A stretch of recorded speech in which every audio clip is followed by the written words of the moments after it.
खबर में खुश आमदीद। मैं हूँ सईद काजी और मेरे साथ मेरे को होस्ट हैं मियाँ शाहिद साहब। रनडाउन आपकी खिदमत में पेश करते हैं। कश्मीर में कौन हालात ख़राब करवा रहा है? वहाँ पे कंसेशन भी बहुत दी गई, बिजली की बहुत बड़ा रिलीफ भी उनको मिला, लेकिन ये क्या सिलसिला है? हुकूमत की आकपतना अंदेशी है, क्या है? राठौर साहब जो है वो उनकी कुछ समझ नहीं आ रही। केपी में क्या फॉरवर्ड ब्लॉक बन रहा है? वहाँ बजट होगा नहीं होगा, गवर्नमेंट गिरेगी नहीं गिरेगी, इस हवाले से बात करेंगे। फिर बजट की आमद है, क्या होगा? कैपेसिटी पेमेंट पे भी बात करेंगे, और जो तरक्याती बजट में क्या कट्स लगेंगे, आवाम को रिलीफ मिलेगा, तनख्वाहों पर टैक्स लगता है या नहीं लगता, इस पर हम बात करेंगे। और इसके साथ साथ गवादर पोर्ट के लिए दुबई बनने का मौका है, पोटेंशियल है उसमें, but who would bell the cat जिसे कहते हैं, उसको वो रियलाइज़ कौन करेगा पोटेंशियल को। और ईरान में और इसके एक दफ़ा फिर जो है कहते हैं नो वार नो पीस वाली सिचुएशन है, इस हवाले से बात करेंगे। जी मियाँ साहब, ये पहले आते हैं कि ये आपको लगता है कौन है एजेंट प्रोवोकेटियर, जहाँ पे बातचीत से भी मसाइल हल हो सकते हैं? और फिर हुकूमत ने जो है बातचीत भी की, कंसेशंस भी दिए, उसके बाद जो है वो एक्शन लेके उसे कालादम भी करार दे दिया उस बॉडी को। What is on the ground and why we are not being able to solve it? जब हम बैठ के कोई बात कर लें, कोई बात को ख़त्म कर लें, क्योंकि हमारा मुल्क है, हमारी शाह रग है, और वो भी हमारे साथी हैं कश्मीर के रहने वाले, तो इस मुश्किल से कैसे निकलें? और आप क्या समझते हैं, जिम्मेदारी किसकी है? देखें काजी साहब, इसमें कोई शक नहीं कि कश्मीर हमारी शहरग है और कश्मीर के अवाम जो हैं वो हमारे सर का ताज हैं इसमें। लेकिन जो जॉइंट एक्शन कमेटी है, ये बलवाइयों का टोला जो है वो ये साबित हो चुका है कि ये आम बात नहीं है, ये ब्लैकमेलर नहीं है, सिर्फ बाकायदा तौर पर ये एंटी स्टेट एक्टर्स हैं। वो इसलिए कि जब 2-3 दफ़ा आपने देखा सर, वहाँ पर एहतजाज के नाम पर ब्लैकमेलिंग शुरू होती है, और साथ ही जो है मलाक जलाई जाती हैं, साथ ही फोर्सेस के लोगों को जो है वो शहीद किया जाता है, और साथ ही ऐसे ऐसे भयानक किस्म के बयानात दिए जाते हैं कि जिससे कुछ और तासर पहले मिलता था, अब वो साबित हो चुका है। जो वीडियो ऑडियोज लीक हुई हैं, उससे क्या साबित होता है? उससे साबित तो गठजोड़ होता है, वो सिर्फ भारत के साथ नहीं, वो अफगानिस्तान के उस टोले के साथ भी है, और वो जो दूर बैठा हुआ एक साजिशी इजराइल है उसके साथ भी है। क्योंकि देखें सर, अगर ये बात होती मुतालबात की, अगर बात होती आटे की, अगर बात होती उसकी बिजली की, वो तो मुतालबात हल हो चुके हैं। अगर बात होती वहां पर किफायत शारी की, वो भी मामला जो है वो हल हो चुके हैं, तमाम मुतालबात जो है पूरे हो चुके हैं। अब सीटों को लेकर जो मामला सामने लाया गया है और बाकायदा तौर पर उस पर जो है वो वहां पर बलवा किया गया है, वहां पर जो है बाकायदा फोर्सेस के लोगों को शहीद किया गया है, वहां पर लोगों की इमलाक जलाई गई हैं। अपनी इमलाक जो है बिल्कुल ठीक है, अपना कारोबार बिल्कुल ठीक है, और उन बलवाइयों ने बाकायदा तौर पर वहां पर अनरेस्ट पैदा की हुई है। वो मसला यह है कि अगर वो नुमाइंदा जमात है तो हुकूमत में आ जाए ना, इलेक्शन लड़ लें और वहां आके कानून साजी कर लें। 3 लाख जो महाजरीन है सर, क्या उनका वोट का हक नहीं है? उनको वोट का हक नहीं मिलना चाहिए कि उनको भी वोट देना चाहिए, वो भी वोट दे सकें? अगर वो वोट देते हैं तो उनका जो हक महरूम रखते हैं, तो आप किसको खुश कर रहे हैं? क्या आप भारत को खुश कर रहे हैं? ये सीधी सीधी बात है सर। अब इसमें कुछ अबहाम नहीं रहा कि उनका एजेंडा एहतजाज नहीं है, उनका एजेंडा अपने हकूक नहीं है, क्योंकि हकूक उनके माने जा चुके हैं, उनके मुतालबात माने जा चुके हैं। कहाँ लिखा है कि 3 रुपए फी यूनिट बिजली?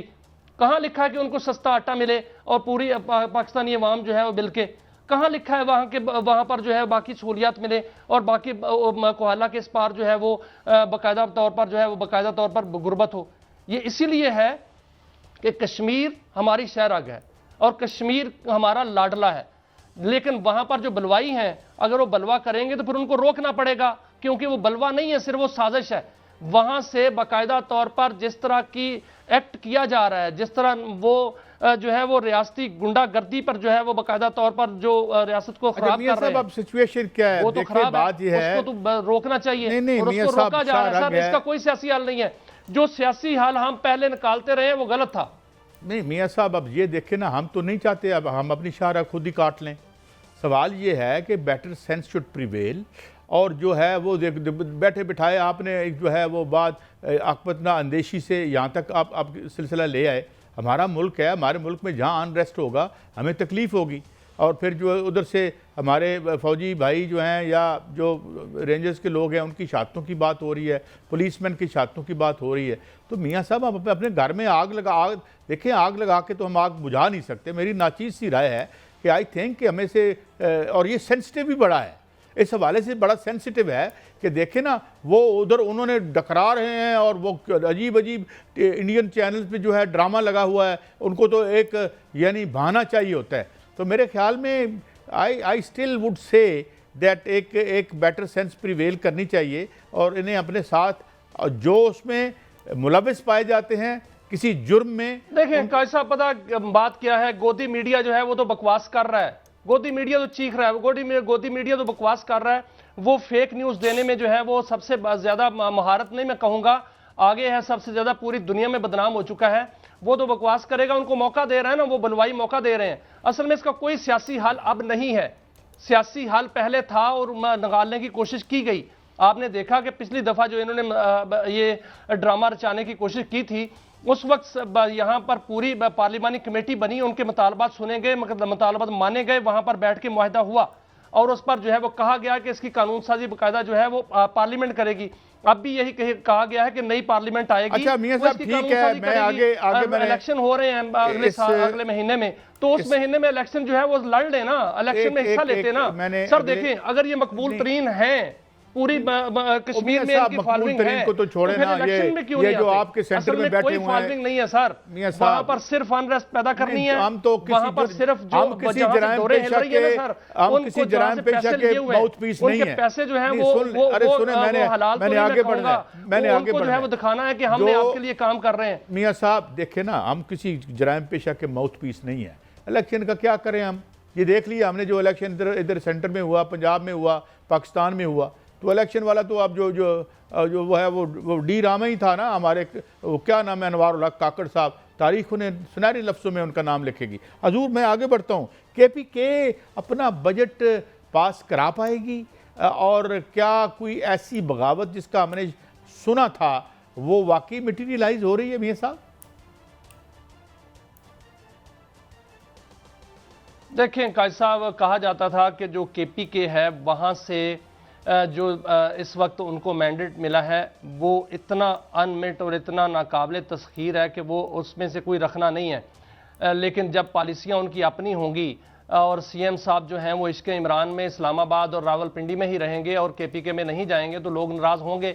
और वहाँ पर जो लोग हैं उनका MPs हैं, उनका मुतालबा ही एक है कि ना उनकी बात सुनी जाती है, ना उनको पॉलिसीज़ में शामिल किया जाता है, ना उनको जो है वो रोल दिया जाता है और ना ही यहाँ डेवलपमेंट हो रही है। हमने दोबारा जो है इलेक्शन में जाना है, लोगों से वोट लेने हैं, क्या उनको मुंह दिखाएंगे, क्या उनसे बात करेंगे?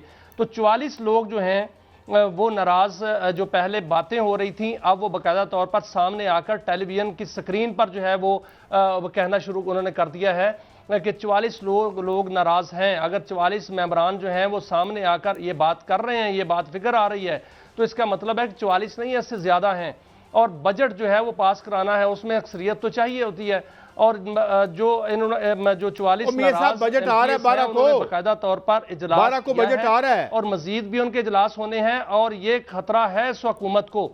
जी 12 को बजट आ रहा है मियां साहब, फिर शकूक कुछ शकूक शुबात है। 12 को बजट आ रहा है कैसा, 12 को बजट आ रहा है, ये कंफर्म है। और पीपल्स पार्टी अब ऑन बोर्ड हो गई है। आज सर इक्तिसादी काउंसिल का इजलास हो गया वजीर आजम की जेर सदारत, और पीपल्स पार्टी वजीर आजम की जेर सदारत आज इक्तिसादी काउंसिल का इजलास हुआ है, वहां तमाम सूबे मौजूद थे।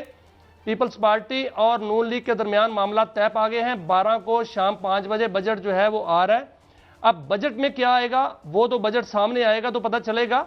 लेकिन आपने काजी साहब आज एक कालम देखा है, सीनियर सहाफ़ी जो मुसलसल कालम लिख रहे हैं और मुसलसल वार्न कर रहे हैं और बता भी रहे हैं। आज उन्होंने खबरदार होशियार तैयार के नाम से कालम अनुमान से लिखा है, उसमें उन्होंने तो बड़े इंकशाफात कर दिए। उन्होंने कहा है कि जुलाई से जवाल शुरू हो रहा है और मौजूदा हुकूमत जो है वो अपनी अफादियत खो चुकी है। उन्होंने कहा कि जो टेक ऑफ है वो ना माशी तौर पे हुआ ना सियासी तौर पे हुआ। अब वो क्या सराई कर रहे हैं या किसी इंफॉर्मेशन की बिना पर बात कर रहे हैं सुहेल वड़ाइच साहब, वो मुसलसल लेकिन बात जरूर कर रहे हैं और उनकी मुसलसल बात जो है वो सामने आ रही है और जंग अखबार पे छप रही है। नहीं सुहेल वड़ाइच साहब एक बड़े जय्यद साफ़ी हैं और मेरे बड़े ज़ाती पर्सनल दोस्त भी हैं, मगर मैं ज़्यादा कोई उनके मतलब कालमों का इतना ज़्यादा फ़ैन नहीं हूँ। मेरी इतनी उनसे यानी फ्रैंकनेस ज़रूर है कि मैं ये कह सकूँ। बहरहाल मैं उनके कालमों को पढ़ के कम से कम ये अंदाज़ा लगा सकता हूँ कि कौन क्या कहना चाहता है, कौन क्या कुछ। अच्छा हाँ, तब्दीली मेरे ख्याल में देखें 28वीं तरमीम जो है वो आ गई तो फिर तो शायद तब्दीली ना हो। मियाँ साहब देखिए सर, 28वीं तरमीम जो है वो आनी है। वो पहले कोशिश थी कि बजट से पहले आए, लेकिन बजट से पहले नहीं आई और जो दोनों जमातें हैं उनके दरमियान मामलात कुछ तय पाए हैं। लेकिन चूंकि 28वीं तरमीम आके रहनी है, 28वीं तरमीम आएगी तो मुल्क आगे बढ़ेगा, क्योंकि इसमें सरमायाकारी आनी है। सरमायाकारी के लिए जो रुकावटें हैं वो दूर की जाना ज़रूरी है, ये हुकूमत समझती है। और 28वीं तरमीम के लिए 2/3 चाहिए, 2/3 के लिए पीपल्स पार्टी चाहिए, और पीपल्स पार्टी के साथ जो है कुछ लोगों का मामला चाहिए। और वो जीबी का इलेक्शन जो है वो भी अभी हुआ है, आगे कश्मीर का इलेक्शन होना है। अब पीपल्स पार्टी क्या मांगती है, कौन से ओहदे मांगती है, अगर वो आईनी ज़्यादा ओहदे में हो सकता है कि वो हुकूमत मांगे तो फिर वो भी देनी पड़ेगी, क्योंकि 28वीं तरमीम ज़रूरी है। हुकूमत की कुर्बानी देना को जो है वो बड़ा मायने नहीं रखते। और इस हवाले से 28वीं तरमीम सर बजट के बाद आए, वो आनी है, जुलाई के अंदर आए या जून के अंदर ही उसको बजट की बहस के अंदर जो है वो बिल लाया जा सके, वो तैयार है, वो किसी भी वक्त आ सकती है। और मेरे ख्याल में अगर ये आ गई तो फिर मुमकिन है मेरे भाई की जो प्रिडिक्शंस हैं कालम में वो कोई इतनी दुरुस्त साबित ना हो। तो अच्छा, ये तो आपने दुरुस्त कह दिया, मगर पीपल्स पार्टी के बहुत थे और बिलावल भुट्टो साहब ने कह रहे थे कि जी अभी बजट पर किसी किस्म की कमिटमेंट ना की जाए। तो उनके जो दुख दर्द हैं वो भी दूर कर दिए गए हैं, गवर्नमेंट ने कर दिए हैं अब, और वो हुकूमत बना पाएंगे। गिलगित बल्तिस्तान में 5 सीटों को के रिजल्ट्स रोक कर रिकाउंटिंग शुरू हो गई है, तो वहाँ क्या मंजरनामा है? देखिए सर, कल जो इलेक्शन कमिश्नर ने वहाँ पर प्रेस कॉन्फ्रेंस की थी, उन्होंने बाकायदा कहा था कि उनको जो इलेक्शन 5 हल्के हैं उन पर रीपोलिंग होगी या रिकाउंटिंग होगी। तो 5 हल्के अगर उसमें एक तरफ चले जाते हैं तो फिर सीटों का इतना फर्क नहीं है। तो लगता यही है सर कि पीपल्स पार्टी को जीबी जो है वो मिलेगा, क्योंकि अक्सरियत जमात वही है। अब 5 हल्कों का जो बात है उसमें भी एक खबर है कि 5 हल्कों की सीटें जो हैं वो कहाँ जाएंगी। अब देखना यह है सर कि जो 28वीं तरमीम पर बातचीत हो रही है और कश्मीर का मामला इशू भी सामने आ रहा है, कश्मीर के इलेक्शन भी, तो उसमें कुछ लो तो होगा। लेकिन चूंकि ये कहा गया है कि ये जीबी का इलेक्शन बड़ा शफाफ हुआ है और इसमें मुस्लिम लीग नून ने बाकायदा तौर पर मुबारकबाद दी है पीपल्स पार्टी को, तो कुछ मामला तय हुए हैं कायद साहब। चलिए, बड़ी अच्छी बात है। एक ब्रेक का वक्त है और ब्रेक के बाद जब हम वापस आएंगे तो बजट पे बात करेंगे, मैशत पे बात करेंगे, और मैशत के अलावा गवादर पोर्ट क्या दुबई बनने जा रहा है, और साथ साथ ये भी गुफ्तगू होगी कि ये ईरान और अमेरिका की दोबारा क्या जंग शुरू हो रही है खित्ते में। एक ब्रेक के बाद।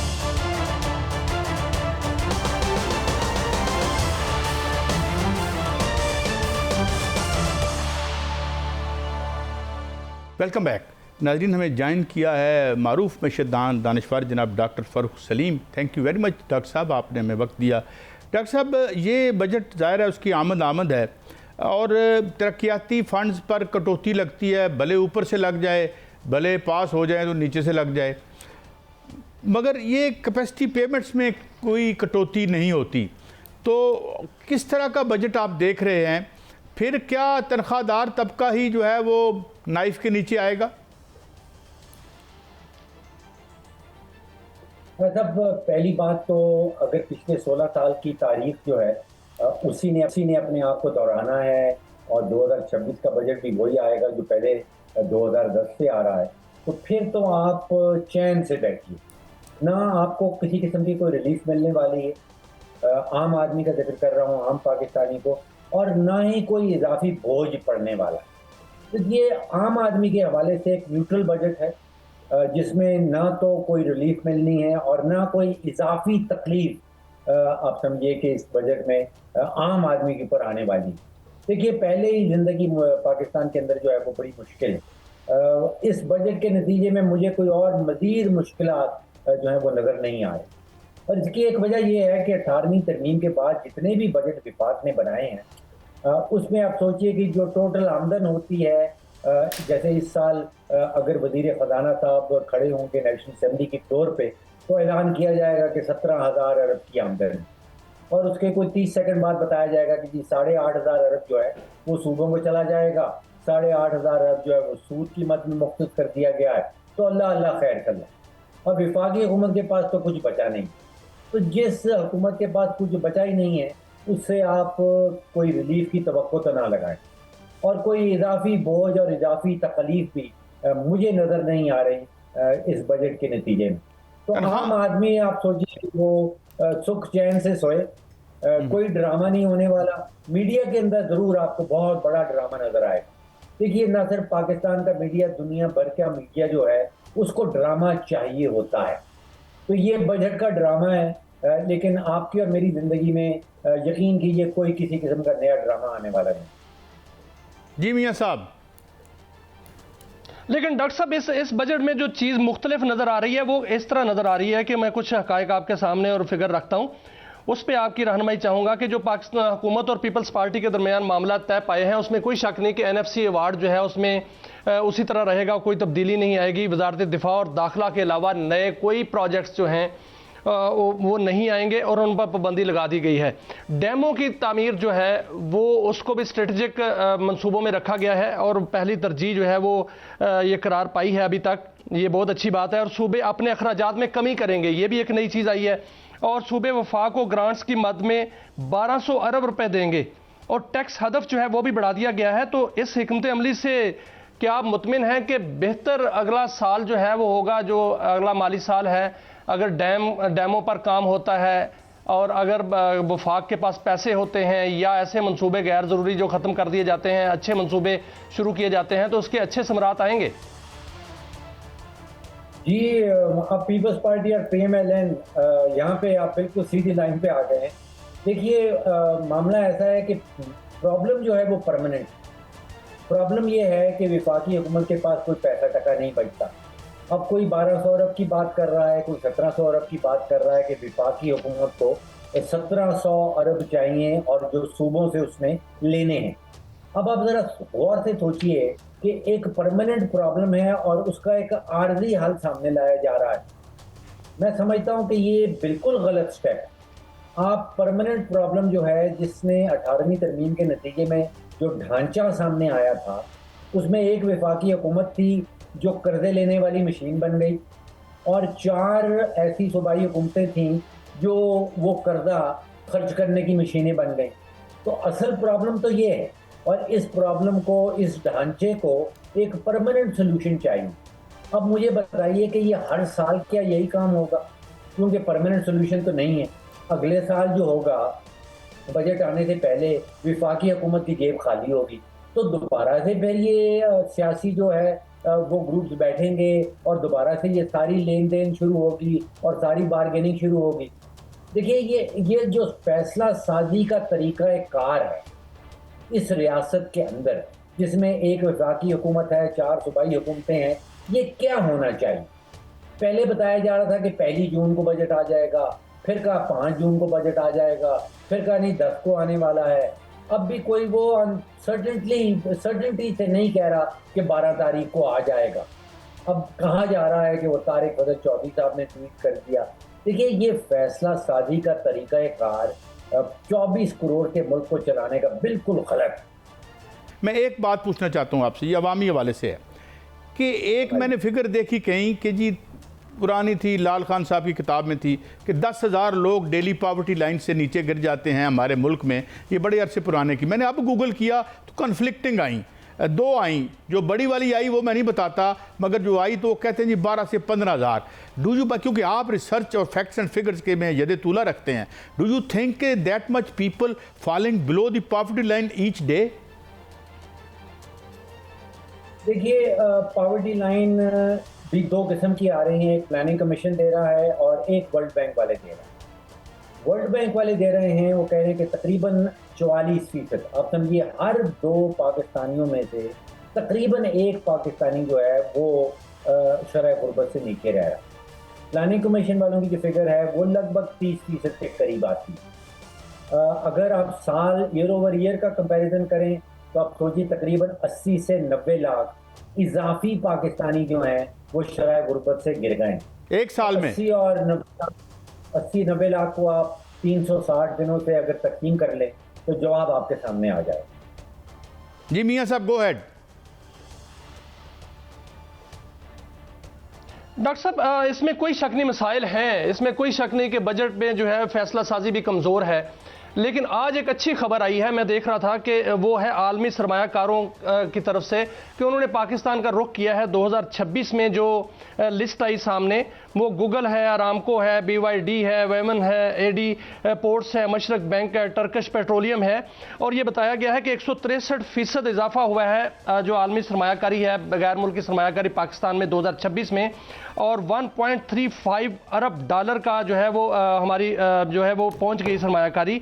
और तफसीलात ज़र जो हैं वो 35 अरब डॉलर हैं, इस साल के अख्ताम तक 41 अरब डॉलर तक पहुंच जाएंगे। रोशन डिजिटल अकाउंट्स के जरिए जो है 12 अरब डॉलर की सरमायाकारी आई है। स्टॉक एक्सचेंज में 5,45,000 नई सरमायाकार जो हैं वो शामिल हुए हैं। तो ये बहुत अच्छे जो हैं वो इशारे हैं। क्या अब जो बजट है, आपको ये नजर आ रहा है कि इससे ऐसी पॉलिसीज निकलेंगी जिससे मजीद सरमायाकारी पाकिस्तान में आ सकती है? ये बिल्कुल दुरुस्त बात है कि जो बैरून मुल्क पाकिस्तानी बसते हैं उन्होंने 4.3 अरब रुपया मई के महीने में पाकिस्तान भेजा है। और ये तारीखी रिकॉर्ड जो हैं वो टूट गए हैं। पाकिस्तान में पहले तारीख में कभी भी एक महीने के अंदर बैरूनी जो ममालिक में पाकिस्तानी रहने वाले हैं उन्होंने 4.3 अरब रुपया 3 अरब डॉलर पाकिस्तान जो है वो नहीं भेजी। तो ये बाहर से तो एक बिल्कुल इशारा आ रहा है कि उनका एतमाद कह लीजिए, उनका भरोसा कह लीजिए, मुल्क के अंदर वो बढ़ रहा है। जैसे ही डॉलर ज़्यादा आते हैं ये इशारा इस चीज़ का होता है कि मुल्क के ऊपर एतमाद जो है वो बढ़ रहा है। मुल्क के अंदर का कुछ प्रॉब्लम जो है वो ज़्यादा सीरियस है। जो आपने पहले उठाया कि वो जो शराय गुर्बत से कितने पाकिस्तानी नीचे रह रहे हैं, जो फॉरेन डायरेक्ट इन्वेस्टमेंट का है वो जो मैंने अदाद-ओ-शुमार देखे हैं उसमें वो गिरी है। कमिटमेंट्स बढ़ी हैं लेकिन actual landed foreign direct investment जो पाकिस्तान आई है वो पिछले सालों के मुकाबले में गिरी। तो एक अच्छा इशारा जो है वो वाकई जो रिमिटेंसेस जो हम कहते हैं कि पाकिस्तानी बैरून मुल्क पाकिस्तानी जो कमाई के लिए गए हैं वो वापस भेज रहे हैं। और उसके नतीजे में आप समझिए कि तकरीबन 1 करोड़ पाकिस्तानी घराने ऐसे हैं जिनकी आमदन बढ़ जाती। जब आप देखते हैं कि 4.3 अरब डॉलर आए हैं तो 1 करोड़ पाकिस्तानी घरानों की आमदन उसमें बढ़ती हुई नजर आती। पाकिस्तान के जो फॉरेन एक्सचेंज के रिजर्व हैं वो बढ़ जाते हैं। पाकिस्तान की मईशत के ऊपर कुछ दबाव जो है वो कम हो जाता है और इशारिया पॉजिटिव जाता है कि एतमाद जो है वो बड़ी तेजी से बढ़ रहा है। अच्छा मियां साहब, अपना डॉक्टर साहब, अभी मैंने 80 लाख को बैठे बैठे खबर आई है वो ग्वादर से मुतल्लक है। ग्वादर पोर्ट जो है, जी मैं ये कह रहा था कि 80 लाख को जब एक छोटा सा सवाल। हाँ जी गो हेड। जी डॉक्टर साहब, एक और अच्छी खबर आई है ग्वादर पोर्ट के हवाले से है। ग्वादर पोर्ट पर जो है वो हजारों कंटेनर इस वक्त मौजूद है। ट्रांजिट ट्रेड जो है वो बढ़ रही है। सवाल मेरा यह है कि अगर हम सिक्योरिटी के मसाइल हल कर लें या हम वहाँ पर जो है वो सड़क बेहतर कर दें, रेल वहाँ ले आए, वहाँ बैंकिंग सेक्टर जो है वो बेहतर हो जाए, क्लियरेंस के इंतजाम बेहतर हो जाएं, तो ग्वादर जो है वो भी तो दुबई से ज़्यादा जो है तरक्की कर सकता है। देखिए, आपने 15 दफ़ा अगर कह दी। अब जो आप कह रहे हैं कि दुबई से क्या कंपटीशन कर सकता है, देखिए ये मामला शॉर्ट टर्म नहीं है। इसका सवाल ये बनता है कि क्या अगले 20 सालों में अगर आज हम ग्वादर पोर्ट की जो अगर आपने लगाए, अगर उनको दूर करना शुरू कर दें तो कम से कम 15-20 साल लगेंगे दुबई के लेवल तक पहुंचते हुए। देखिए अभी हमारे जो एक्सपेंसेस हैं, जो चार्जेस हैं हमारी पोर्ट्स के, वो बहुत ज़्यादा हैं। उनकी जो एफिशिएंसी है वो सिंगापुर की पोर्ट हो या दुबई की पोर्ट हो, उससे एफिशिएंसी में कम्पीट नहीं कर सकते हैं। जो इंफ्रास्ट्रक्चर है उससे में हम कम्पीट नहीं कर सकते हैं। आप ग्वादर की बात कर रहे हैं, इस वक्त ग्वादर के पास ना तो बिजली है और ना पानी है। तो अभी तो ये कह देना कि हम अगले साल में या उसके अगले साल में दुबई से कम्पीट करने लगेंगे, मैं समझता हूँ कि उसका कोई बेसिस नहीं। चलें, बिजली की कोई मसला नहीं है, आईपीपीज़ हैं, आसमानी बिजली का तो बंदोबस्त हो जाएगा वहाँ पर। मेरा सवाल ये है आपसे डॉक्टर साहब, हम पहले कह रहे थे 5,000 का नोट ख़त्म कर दें क्योंकि करप्शन को छुपाने का यानी ज़रिया बन रहा है। अब कुछ खबरें हैं अनकन्फर्म्ड हैं, क्या आपके पास ऐसी खबर है कि अब 10,000 या 20,000 का नोट भी मार्ज वजूद में आएगा? और अगर आएगा तो will we benefit or some tiny minority will benefit out of it? देखिए, इसका एक बहुत ज़बरदस्त तजुर्बा भारत ने किया था और उससे चाहिए कि हम सबक सीख लें। वहाँ पे बड़े नोट जो हैं वो बंद किए गए थे, उसके नतीजे में ख़ास तौर पे भारत की जो ज़रूरी मईशत है, जो कि बेतहाशा जिसका इन्हिसार जो है वो कैश डीलिंग पे होता है, वो बिल्कुल सुस्त हो गई। और उसके नतीजे में जो उनकी जीडीपी की ग्रोथ है वो नीचे आ गई। तो इससे तो अगर हम सबक सीख लें कि इससे करप्शन कम नहीं होती, इससे जो कैश की इकॉनमी है वो बड़ी ज़बरदस्त मुतासर होती है। और आप यकीन कीजिए कि जो डॉक्यूमेंटेड इकॉनमी है इस वक्त पाकिस्तान में, उसको तो हुकूमत उसका गला घोंट देना चाहती है। इस वक्त जो पाकिस्तान की मईशत को मैं समझता हूँ सहारा दिए हुए है, वो पाकिस्तान की अनडॉक्यूमेंटेड इकॉनमी, जो फैलती फूलती है, जो ग्रो करती है। जो डॉक्यूमेंटेड इकोनॉमी है उसको तो हुकूमत ग्रो ही नहीं करने देती।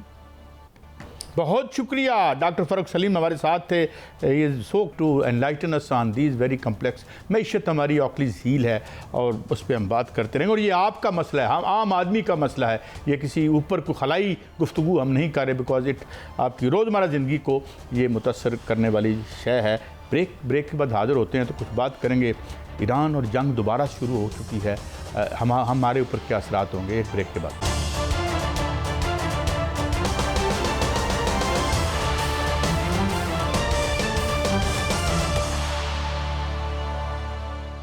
Welcome back. नाज़रीन, हमारे साथ मौजूद हैं जनरल रिटायर्ड डॉक्टर मोहम्मद रज़ा, दवाई तजिया निगार हैं। बहुत शुक्रिया डॉक्टर साहब। डॉक्टर साहब, मैं स्ट्रेट अवे आता हूँ, ये फिर से एक जंग का आगाज़ हो चुका है एंड इट सीम्स कि ईरान दिन ब दिन जंग के बाद ज़्यादा ताकत और एक पोटेंट फोर्स के तौर पे आ रहा है। इजराइल पे हमला किया और साथ ये भी कह दिया कि हम और गज़ा और हिजबुल्ला लबनान के जो है इस पर हमला, एक ही मुल्क पर हमला तस्वर होगा। और एक हेलीकॉप्टर भी गिरा उसका अमेरिका का, और उसने जवाब क्या देख रहे हैं, हाउ इट इज़ अनफोल्डिंग? ये तो एक ऑन गोइंग इशू लगता है without any and in site. Doctor साहब जी, बहुत शुक्रिया कायद साहब। अस्सलाम वालेकुम आपके लिए और शाहिद साहब के लिए, थैंक यू, और व्यूअर्स के लिए। बात ये है जी कि मुझे तो जो लगता है, जो आपको लग रहा है कि ये एक situation of no war and no peace वाली आ गई हुई है। और इसमें दोनों जो वॉरिंग फैक्शंस हैं, जिसमें अमेरिका भी शामिल है, इसराइल भी शामिल है, और दूसरी तरफ जो है ईरान शामिल है। तो दोनों वॉरिंग फैक्शंस जो है वो आखिरी लम्हे तक दूसरे को प्रेशर में रखना चाहते हैं। प्रेशर में क्यों रखना चाहते हैं? मेरा ख्याल ये है कि कुछ ऐसे कंटेंशियस पॉइंट्स हैं जिनके ऊपर जो राय है दोनों साइड की एक जैसी नहीं हो रही। उसमें मोस्ट प्रॉब्ली जो होगा न्यूक्लियर प्रोग्राम जो है, उसके बाद जो एसिड डी फ्रीज होने हैं उनका है, और जो सैंक्शंस है उनका है। जहाँ तक न्यूक्लियर प्रोग्राम है, पहले भी हमारी बात होती रही कि ईरान एक लिमिट तक कॉम्प्रोमाइज़ कर रहा था, और उस हद तक तो वो दोबारा कॉम्प्रोमाइज़ कर लेगा। लेकिन जो बाकी चीज़ें हैं, मेरा ख्याल है उनके ऊपर बातचीत जो है वो पूरी नतीजे पे नहीं पहुंच रही, या डिज़ायर के मुताबिक नहीं हो रही। तो इसलिए ये दोनों साइडें जो है एक दूसरे को मुड़ के जो है एग्रेशन करके वो वॉर की सिचुएशन में ले आते हैं, या प्रेशराइज कर रहे हैं। आगे क्या होगा? मेरे ख्याल में दोनों जो हैं उनको एहसास तो है कि उन्होंने जंग आगे बंद करनी है। ना ही ये ईरान के मुफाद में है, ना ही ये खित्ते के मुफाद में है, ना ही जीसीसी कंट्रीज़ के, ना ही पूरे वर्ल्ड के लिए है, और ना ही अमेरिका के लिए और या इंटरनेशनल कम्युनिटी के लिए भी है। अमेरिका जो है उसके ऊपर अपने एलाइज जो हैं वो वेस्टर्न एलाइज हों या फिर गल्फ़ कंट्रीज़ के एलाइज हों, उनका भी एक दबाव ज़रूर है। पाकिस्तान अपनी एफर्ट्स कर रहा है बड़े सब्र तहम्मुल के साथ, बगैर फ्रस्ट्रेट हुए। तो लेट्स होप एंड सी कि जी ये चीज़ें जो है थोड़ा पॉजिटिविटी की तरफ आती है। लास्ट पॉइंट मैं ये अर्ज करना चाहूँगा कि मेरे ख्याल में ये मुल्क के फुल ब्लोन वॉर की तरफ नहीं जा रही चीज़ें। एक इंटरमिटेंट सी एक्सचेंज ऑफ जो है वो अटैक्स रहेगी या है, ताकि टाइम जो है गेन किया जाए। इसराइल को जो टाइम गेन करना है वो अगर स्पॉइलर है इस सारे किस्से में, तो उनको टाइम चाहिए कि वो ज़्यादा से ज़्यादा एक्सपेंशन कर सकें, जैसे उन्होंने कर भी ली कि लेबनान में, सीरिया में और गज़ा में उन्होंने ज़्यादा इलाके कब्ज़े में कर लिए। ईरान जो है वो प्रेशराइज इसलिए कर रहा है या अटैक इसलिए कर रहा है, एक तो वो लेबनान वाला मसला है जो आपने ऑलरेडी कहा है कि लेबनान के ऊपर हमला हुआ, बैरूत पे हुआ, तो हम फिर रिटेलिएट करेंगे। दूसरा ये कि ज़ाहिर है वहाँ पे ईरान के मुफादात लेबनान में भी हैं, वहाँ पे हिज़्बुल्लाह भी है, बाकी लोग भी हैं, तो ईरान उनका भी दिफा करना चाहता है और अपने पॉइंट्स भी मनवाना चाहता है। तो इन सारी चीज़ों को देखते हुए ये कहा जा सकता है कि सिचुएशन इस वक्त नो वॉर नो पीस की है, बट अल्टीमेटली दोनों साइडें जो है उन्हें स्टैंड डाउन करना पड़ेगा। जी जी मियाँ साहब। लेकिन डॉक्टर साहब, जो टाइम गेन करने की बात है ये बड़ी अहम और बड़ी ख़तरनाक भी है, क्योंकि टाइम गेन करने के हवाले से अमेरिका के बारे में भी ये कहा जा रहा है कि शायद वो रीग्रुपिंग कर रहा है, टाइम गेन कर रहा है। इजराइल भी रीग्रुपिंग कर रहा है और टाइम गेन कर रहा है, क्योंकि जो वहाँ पर इस वक्त ग्राउंड रियलिटीज़ हैं वो बड़ी अजीब सी हैं और बड़ी उसमें जो है तशवीशनाक है। इस जो फॉक्स न्यूज़ है उसने बताया कि अमेरिकी फ़ौज ने ईरान पर जो हमले किए हैं उसमें कई शहरों पर जो है उन्होंने वहाँ पर बम दागे और वहाँ पर जो है बाकायदा पानी के जो ज़खायर हैं उनको निशाना बनाया गया है। 21 मकामात को निशाना बनाना उस वक्त के जब जंग बंदी हो चुकी है, तकरीबन मुज़ाकरात चल रहे हैं। इधर ईरान ने जो है वो लॉन्ग रेंज अपने मिसाइल खैबर शिकन से उनके उर्दन जो है वहाँ पर फ़ज़ाई अड्डे पर वहाँ पर हमला किया, कुवैत पर हमला किया, बहरीन पर हमला किया, और इन तमाम जो हमले हैं बाकायदा तौर पर इसमें नुकसान पहुँचाया गया। वहाँ पर जो F-50 F-35 के हैंगर्स हैं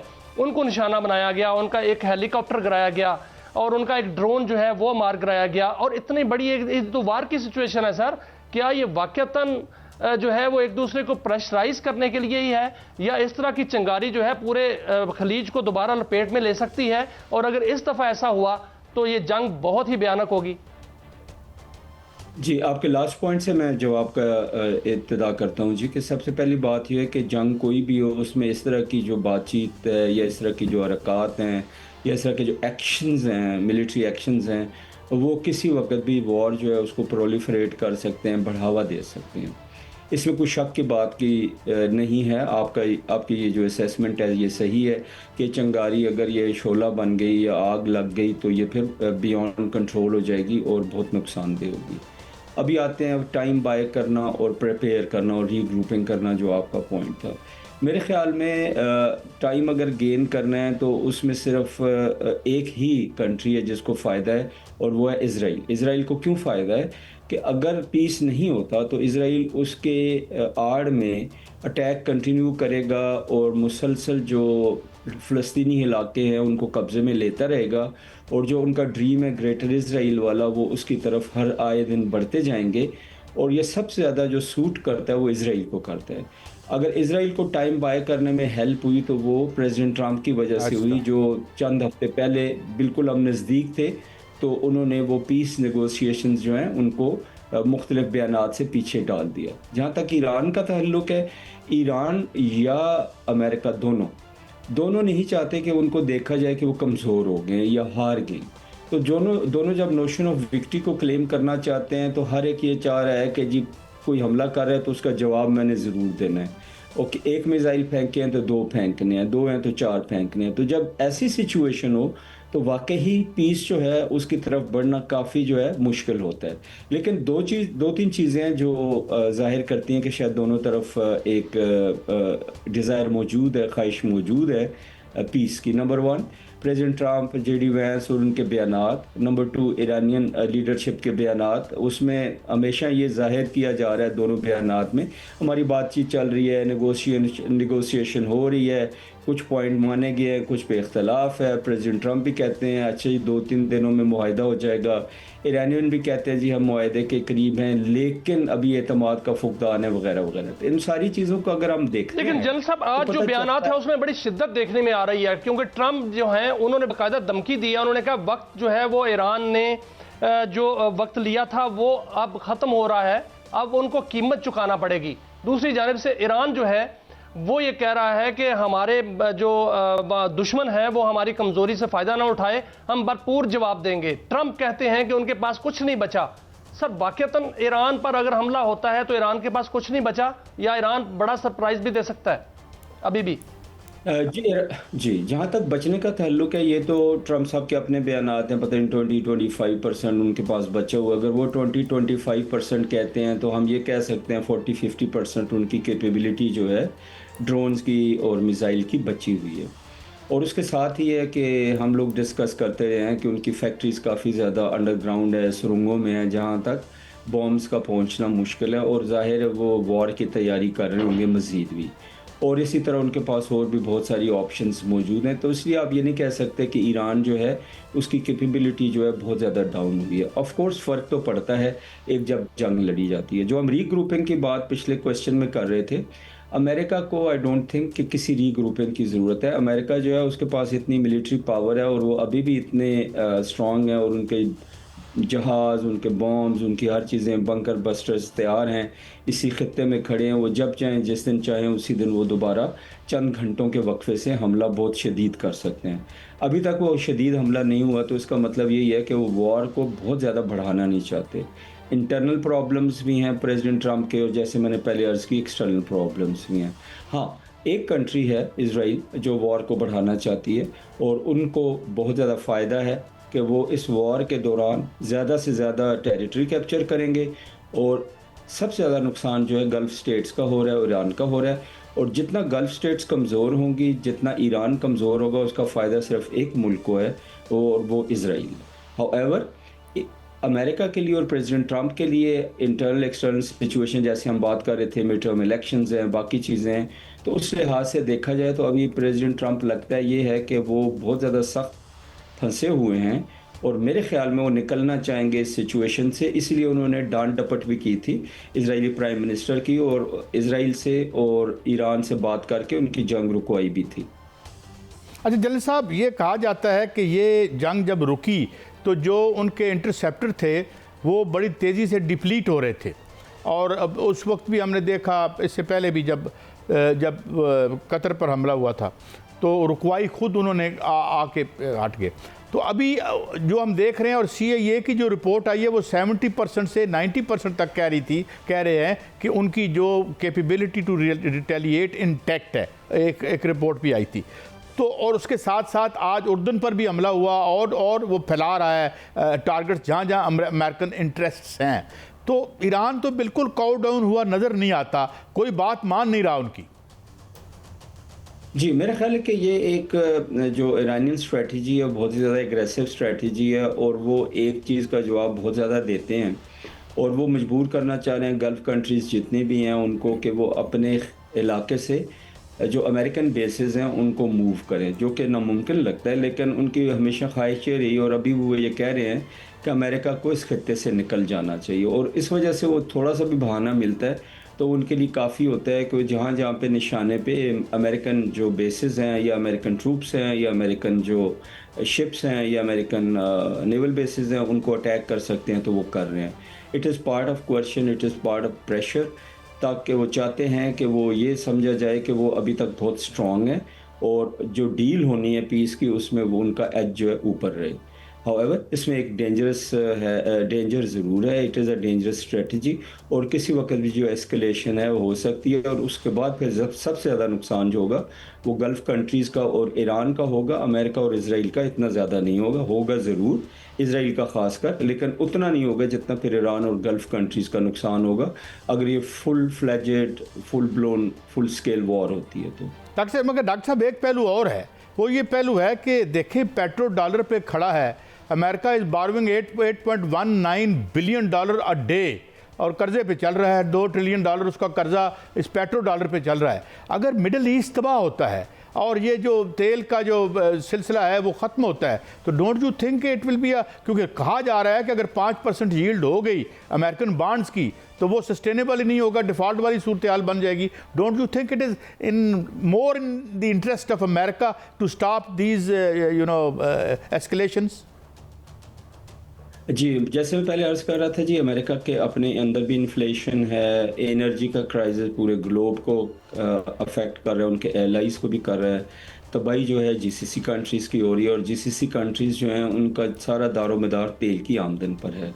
तो ज़ाहिर है नुकसान तो दोनों का हो रहा है और यही प्रेशर है जो प्रेसिडेंट ट्रंप पे है और उनकी ज़ाहिर है कोई मजबूरियाँ हैं, कोई इंटरनल प्रेशर्स हैं जिसकी वजह से उन्हें इज़राइल के लिए हर दफ़ा ये जो मुआहिदा हो रहा होता है इसको थोड़ा-सा डिले करना पड़ता है या उनको टाइम देना पड़ता है। ये मेरा अपना एक ओपिनियन है, मेरे पास इसका कोई सबूत नहीं है। However coming back to the original point कि येस उनके ऊपर प्रेशर है, इंटरनल एक्सटर्नल प्रेशर है, उनके ऊपर वॉर जो म्यूनिशंस हैं उनमें कमी का भी है। उसके अलावा जो उनकी अपनी एक इज़्ज़त है एज़ अ सुपर पावर, उसके ऊपर भी बहुत बड़ी ज़क जो है वो लग चुकी है और पहुंच रही है। इसलिए दोनों के लिए मुनासिब यही होगा कि वो बैठ के तो मामलात को हल करें। और ईरान जो है उसके लिए भी अभी ज़रूरी है कि अपने लोगों के लिए, अपने मुल्क को मज़ीद तबाही से बचाने के लिए या ख़ित्ते के लिए उन्हें भी रिकंसिडर करना चाहिए अपनी स्ट्रेटजी को और कोई बीच का रास्ता दोनों साइडों को निकालना चाहिए। बहुत शुक्रिया जनरल रिटायर्ड डॉक्टर मोहम्मद रज़ा में एनलाइटन कर रहे थे। नाज़रीन, ये भी इसी पॉइंट पे आज प्रोग्राम को ख़त्म करते हैं कि आल दो they have a bigger country और बहुत रिसोर्स भी हैं, मगर मेरे ख़्याल में वो वार की जंग की हिमाकत नहीं करेंगे। ये तो हमारा आज का शो, कल फिर मिलेंगे। इजाज़त दें, अल्लाह हाफ़िज़।